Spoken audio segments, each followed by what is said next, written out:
అందరినీ కూడా ఏ విధంగా ఒక దారిలోకి తీసుకొస్తుందో గోదాదేవి కూడా మనల్ని అందరినీ కూడా పరమాత్మని చేరే మార్గాన్ని మనకి ఈ తిరుపావై ప్రబంధం ద్వారా మనకి తెలియజేస్తుంది గోదాదేవి.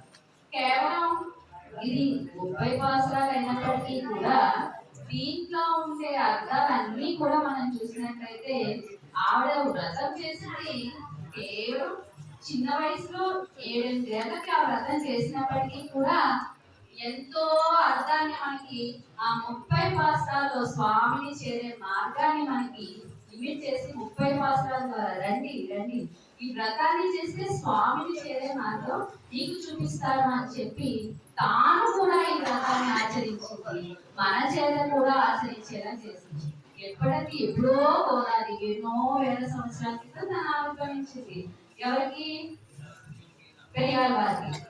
విల్లుబుద్ధుల్లో ఆవిర్భవించి పెరియాల వారి బుద్ధి మీద పెరిగి తను వాస్తవానికి తన ఎవరు భూదేవి అంశ, తను ఆచరించవలసిన అవసరం లేదు. కానీ ఎందుకు ఆచరించింది? తను ఆచరించి మన చేత కూడా ఆచరించి ఉజ్జీవించే మార్గాన్ని మనకి గోదాదేవి మనకి తెలియజేసింది ఈ తిరుపావై అనే వ్రతం. ఈ వ్రతాన్ని మనం చూసినట్లయితే ఏంటి? భాగవతోత్తం అని మేల్కొల్పడం. ఏంటంటే మేల్కొల్పడం? భాగవతోత్తం అంటే ఎవరండి అంటే పరమాత్మ యందు అమితమైన భక్తి కలిగి ఉండటం, పరమాత్మే రక్షకుడు అని అనుకోవడం. అలాంటి భాగవతోత్తమని 10 మందిని మేల్కొల్పింది ఈ తిరుపావైలో. దీంట్లో ఉండేది 30 పాసురాలు అయినప్పటికీ కూడా ఈ ప్రబంధానికి ఉన్నంత గొప్పతనం దేనికి లేదు. వాస్తవానికి మనం మేల్కొల్ప అంటే సుప్రభాతం. మనం ఎక్కడైనా చూడండి, తిరుమల అయినా ఎక్కడైనా కూడా సుప్రభాతం అనగానే మనకు విశ్వామిత్ర మహర్షి చెప్పినట్టు కౌశల్య సుప్రజ రామ అనేది ఎక్కడైనా సేవిస్తారు.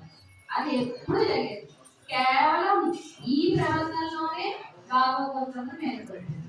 అందుకే ఎక్కడైనా సరే తిరుమలలో కూడా ఈ 30 రోజులు కూడా ఈ తిరుపావై ప్రబంధాన్ని గానం చేస్తారు. అంత గొప్ప ప్రబంధం అన్నమాట. అలాంటి ప్రబంధాన్ని మనకి అనుగ్రహించింది గోదావరి. మనకి చూసినట్లయితే గోదాదేవి వల్ల ఈ తిరుపావైకి ఇంత గొప్పతనం వచ్చిందా? ఈ తిరుపావై ప్రబంధం వల్ల గోదాదేవి ఇంత గొప్పతనం వచ్చిందా అనే విషయం మనం చూసినట్లయితే, ఇప్పుడు ఒక వక్త ఒక మంచి విషయాన్ని ఒక బాగా చదువుకున్న వ్యక్తి, బాగా తెలివితేటల వ్యక్తి ఒక మంచి విషయాన్ని ఏదైనా చెప్తే మనం వింటాం. అదే ఒక అల్లచిల్లరగా తిరిగేవాడు ఏదైనా చెప్తే మనం వింటామా? ఈ చెప్పే ఆవిడ ఎలాంటిది? ఆవిడ సాక్షాత్ భూదేవి అంశ. ఆవిడ మనకి ఈ విషయాన్ని మనకి ఎంతో ఇదిగా అనుగ్రహించింది. కాబట్టి గోదాదేవి వల్లే ఈ తిరుపావైకి ఇంత గొప్పతనం వచ్చింది అని చెప్పి మన పెద్దలు మనకి తెలియజేస్తారు. అసలు గోదాదేవి ఎంత గొప్పది అంటే దేహాత్మాయహలుக்கும் ఋషిహలుக்கும் పర్వత పరమాణులోనే ఋషిహలుக்கும் ఆళ్వారుக்கும் అతనే వాసుకోరు, ఆళ్వారుக்கும் పెరియాళ్వారుக்கும் అతనే వాసుకోరు, పెరియాళ్వారుக்கும் గోదాదేవికు అతనే వాసుకోరు అంటారు. మనం ఎలాంటి వాళ్ళం? దేహాత్మాభిమానం, అంటే దేహమే ఆత్మాభిమానం, అంతకు మించి మన బుద్ధి ఎదగదు. అలాంటి మనకి ఋషులు ఎవరు? ఆత్మ గురించి తెలుసుకునే వాళ్ళు ఋషులు. మనకి ఋషులకి ఎంతగా పర్వత పరమాణం అంత తేడా. మన జ్ఞానమేమో పరమాణం అంట, ఋషుల జ్ఞానమేమో పర్వతం అంట. అలా ఋషులకి మళ్ళీ ఆల్వాళ్ళకి. ఋషులు ఎవరు? ఆత్మని శోధించేవారు. ఆల్వాళ్ళు అంటే ఎవరు? పరమాత్మ తత్వం తెలుసుకున్న వాళ్ళు, పరమాత్మ తప్ప ఎవరు రక్షకులు కాదు అని చెప్పి నిండా భక్తిలో మునిగిన వాళ్ళు ఆల్వాళ్ళు. అలాంటి ఆల్వాళ్ళకి ఋషులకి మళ్ళీ ఋషుల జ్ఞానమేమో పరమాణం అంతా, ఆల్వాళ్ళ జ్ఞానం పర్వతం. అలాంటి ఆల్వాళ్ళలో మళ్ళీ పెరియాళ్వారు, ఈ గోదాదేవి తండ్రి గారైనటువంటి పెరియాళ్వాళ్ళ పర్వత జ్ఞానం అట. మళ్ళీ మిగతా ఆల్వాళ్ళు పరమాణు.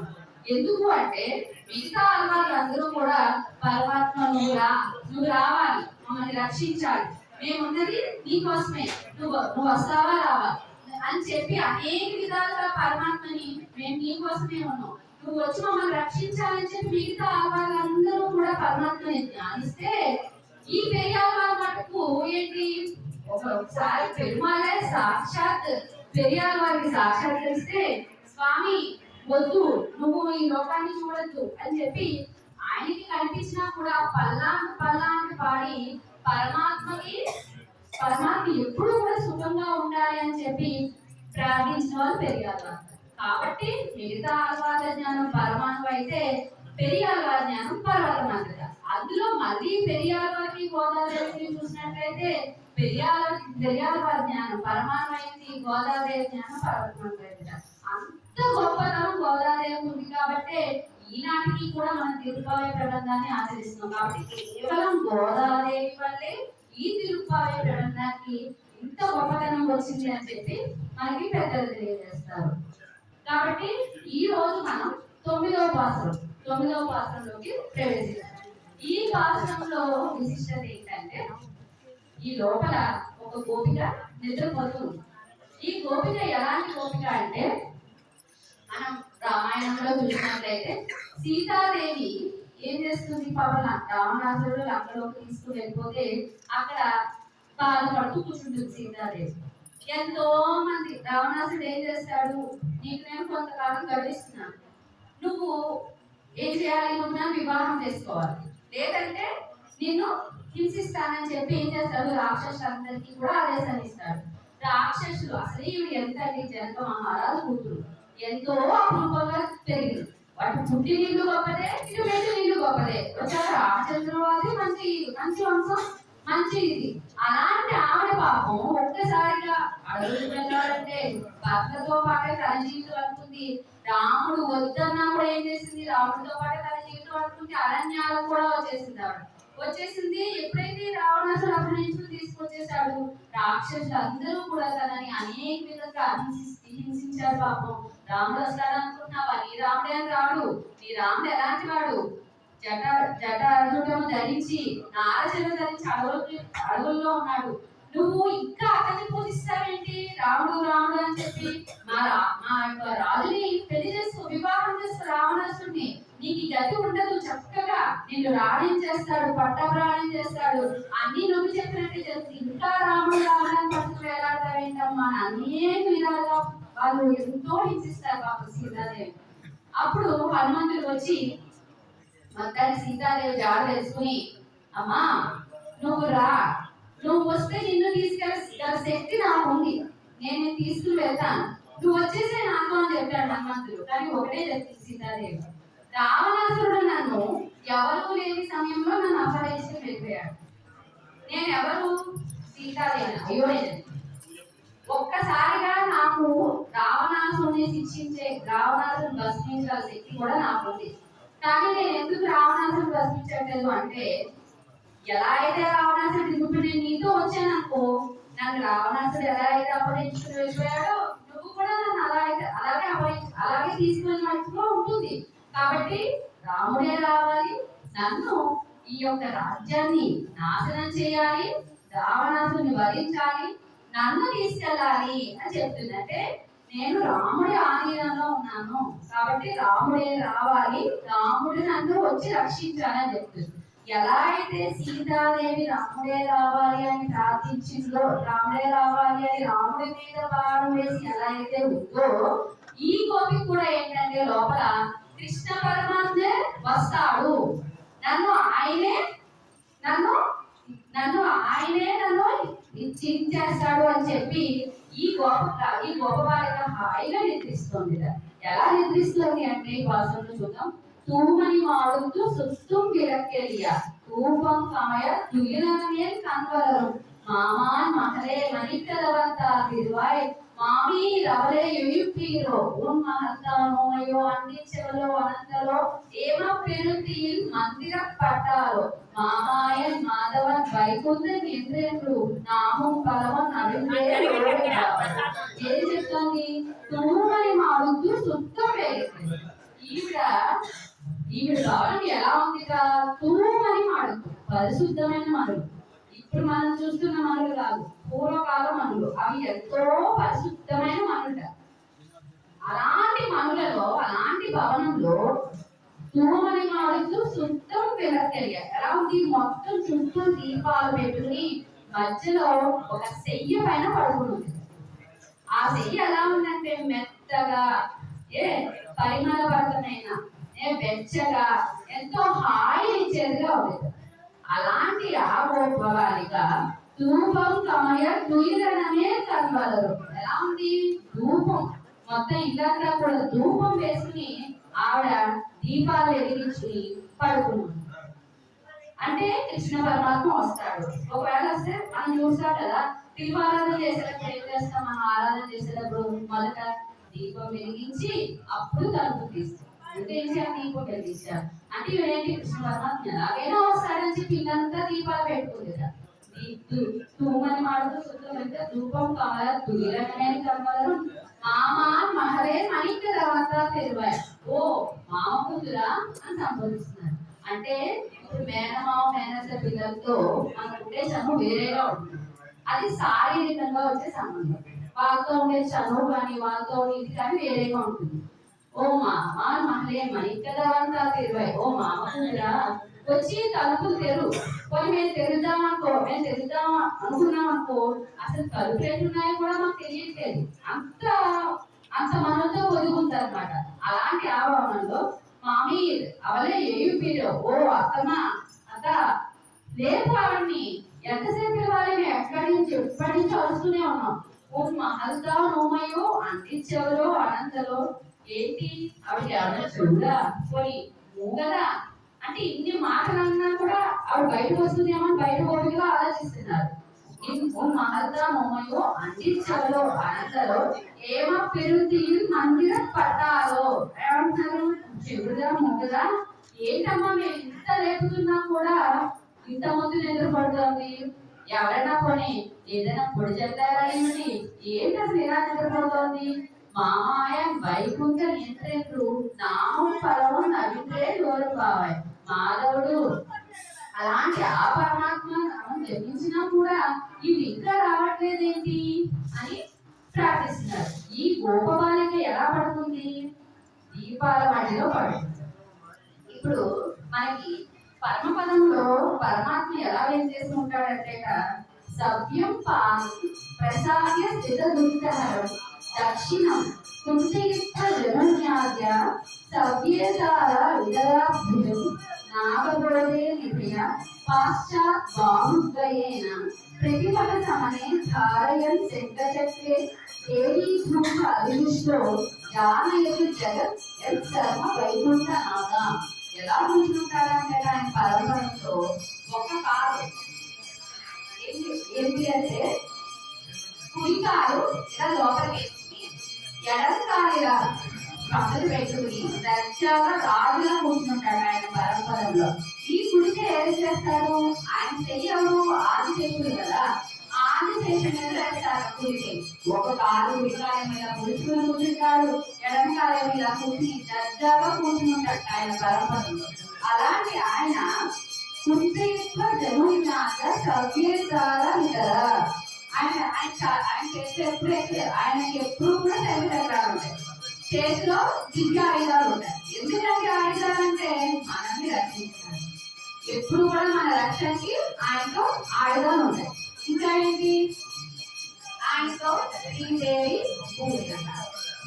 భూదేవి ఉంటారు.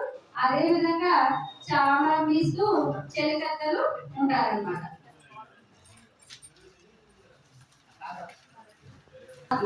ఆ శ్రేయపతి ఉభయ విభూతులు కూడా ఆయన, ఉభయ విభూతులకి కూడా నాయకుడు పరమాత్మే కదా. అలాంటి ఆ పరమాత్మ ఆయన ఆజ్ఞ తప్పకుండా అందరూ పాటించాల్సింది.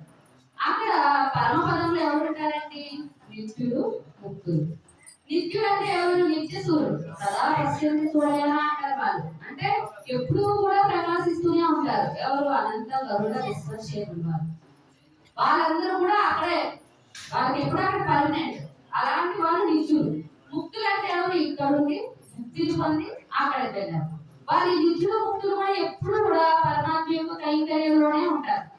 అలాంటి ఆ నిత్యుడు ముక్తులు ఏం చేస్తారట, ఎప్పుడు కూడా ఆయన కైంకర్యంలో ఉంటారు. ఆయన కూర్చునే సింహాసనం ఎలా ఉంటుంది అంటే ఆ సింహాసనం మహాశక్తి, ఎంతో శక్తిమయమైన సింహాసనం అంటారు. దానికి ఒక కమలం ఉంటుంది ఆ యొక్క సింహాసనం మీద. ఇంకా ఏంటి అంటే వేల చంద్రులను కలిగినట్టుగా అక్కడ చల్లగా ఉంటుంది ఆ సింహాసనం. ఇంకా ఏంటి ఆ సింహాసనం ఉండే లక్షణాలు అంటే ఆ సింహాసనం ఎవరు అంటే ఆదిశేషుడు. ఆ ఆదిశేషుడు ఎలా ఉంటారు అంటే ఎవరైనా కొత్త వ్యక్తులు ఈ పరంపరానికి వచ్చారనుకోండి, వాళ్ళు ఎక్కడ మా స్వామికి అపకారం, వాళ్ళు ఎవరైనా సరే స్వామి ఏదైనా చేసేదానికి వచ్చేస్తున్నాయనుకో అని కంగారు పడిపోతారు ఆదిశేషుడు వారు. కంగారు పడిపోయి ఏం చేస్తారా,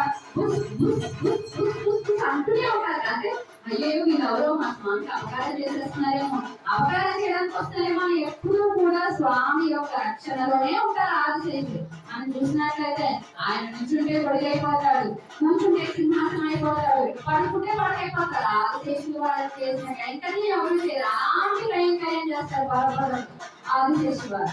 అలాగే ఇదే లక్ష్మీదేవికి ఎలాంటి విశాలమైన నేత్రాలు. లక్ష్మీదేవి కదండి ఎల్లప్పుడూ కూడా జనాన్ని రక్షించాలి, ఆ ఉద్దేశంకి రక్షణకు. అమ్మ ఉంటేనే కదండి స్వామి రక్షించేది, అమ్మ లేకపోతే స్వామి ఎలా రక్షిస్తాడు. మనం ఇంట్లో కూడా చూసుకుంటున్నాం, పిల్లలు చదువుకున్న తండ్రి దగ్గరికి వెళ్ళరు. ఎందుకంటే ఎక్కడికైనా వెళ్ళాలనుకోండి పిల్లలు ఏం చేస్తారు, ముందు తల్లి దగ్గరకు వచ్చి ఒక లెటర్ వేసుకుంటారు, అమ్మ నువ్వు అడుగుతున్నాను అని. ఏం చేస్తారు, ఎక్కడైనా ఎక్స్ప్రెషన్కి వెళ్ళాలనుకోండి పిల్లలు తండ్రి దగ్గరికి అయితే ఎక్స్ప్రెషన్ చేయలేదు, ముందు చదివితే అన్ని చూద్దాం అంటారు. అది తల్లి దగ్గరికి వెళ్ళాలనుకోండి ఏం చేస్తుంది, వెళ్ళి వాడి తండ్రి ఏ టైంలో ఎలా ఉంటాడో ఎవరి తల్లి. కాబట్టి ఏం చేస్తుంది, తండ్రి ఉన్న పొజిషన్ వరకు తీసుకువెళ్ళి పిల్లాడు ఎక్స్ప్రెషన్కి వెళ్తున్నాడని చెప్పి తను ఎలా అయితే ఒప్పిస్తుంది. ఇక్కడ కూడా ఏంటి, పిల్లల్ని ఒకవేళ వచ్చి పరమాత్మను ప్రార్థించారనుకోండి, కోపంగా ఉన్నాడు అనుకోండి, ఈ భక్తులు ఏదైనా చేసేస్తారని కోపంలో ఏదైనా అంటాడేమో అని చెప్పి ఒక రక్షకత్వమే కలిగి ఉంది. ఏంటంటే తప్పు చేయవాడు ఎవడు అని చెప్పి ప్రార్థిస్తుంది, తప్పు చేయవాడు ఎవడు అని చెప్పి మనల్ని రక్షిస్తుంది. అంటే మనకి స్వామికి మధ్యలో రక్షకత్వం అమ్మ. మన పెద్దలు కూడా అనుకుంటారు, అమ్మ ఉంటే అమ్మ వల్లే, అమ్మ ఉంది కాబట్టి రక్షిస్తున్నాము, ఆయనకి రక్షకత్వం అవుతుంది. అలాంటి రక్షిస్తున్నలో ఏం చేస్తుంది అమ్మ. ఏం చేస్తున్నారు అంటే ఎలా ఏం చేస్తుంటారట పరంపరలో అంటే యజ్ఞం నాభీకంలో పాండితులను ధరించి ఉంటాడు. ఇంకా ఏంటి ధరించి ఉంటాడు, ఇంకా పీతాంబరాన్ని ధరించి ఉంటాడు. ఇప్పుడు ఏమైంది, అలాంటి ఆ స్వామికి ఏంటి అక్కడ నిత్యము ముఖ్యము కూడా అహమన్నం అని చదువుతూ ధూపం వేస్తారు. ధూపం సమర్పయామి అంటారు. ఆ ధూపం వేస్తుంటే మొత్తం పరంపర అంతా కూడా ఆ ధూపంతో మొత్తం కూడా నిండిపోయి ఉంటుంటారు. నిండిపోయి అంటే ఈ పరమాత్మ ఏంటి, ఎప్పుడు కూడా రాజుగా ఉండాలి అంటే ఎవరికైనా ఇదే కదండి. రాజంటే ఏంటి, అక్కడే ఉండాలి, గంభీరంగా ఉండాలి. అది ఇవాళ కాదా ఏం చేస్తారు, రామాదారంలో మొత్తం రామాదారం వెళ్తాడు, రామాదారంలో రాదు. ఆయన రాజులో ఉంటారు కాబట్టి మొత్తం కూడా ఆయన అంతా కూడా ఎంతో ధర్మంతో ఉన్నాడు. అప్పుడు ఏం చేశాడు, మొత్తం ధూపం అంతా కూడా పరంపర అంతా కూడా వ్యాపించి ఉన్నప్పుడు తాను ఆ ధూపంలో ఒక్కసారి ఆ కృష్ణావతారం వచ్చాక కృష్ణావతారంలో వెన్నం తిన్నాం. ఆయన మెయిన్ అయితే మొదటి వెన్న తిన్నాం. ఎందుకంటే వెన్న తినాలి అంటే ఆ రేపల్లో ఉండే జనాల పాపాలను తొలగించడానికి, ఆ తన భక్తుల చేతితో చేసి వెన్న తింటారు. ఈ రెండు కారణం వల్ల వచ్చి వెన్న తింటారా, ఏమంటే ఆయన తక్కువ వచ్చి రేపల్లో జన్మించి దొంగతనంగా వెళ్ళబెట్టి వెన్న తినాలి అంటే ఆ భక్తుల యొక్క పాపాలను తొలగించడానికి వెన్న తింటారు. రెండోది మోక్షం ఇచ్చేవాళ్ళు మనకి మోక్షం ఇస్తాట. మొత్తం కృష్ణావతారం అంతా కూడా ఎత్తేసి ఆ పరంపరలో ఉండే స్వామి ఏం చేశారు, మళ్ళీ అక్కడ ధూపం అంతా అయిపోయాక దీపం సమర్పయామి అనేటప్పటికీ వెళ్ళిపోయాక రాజుగా చూసుకుంటారు.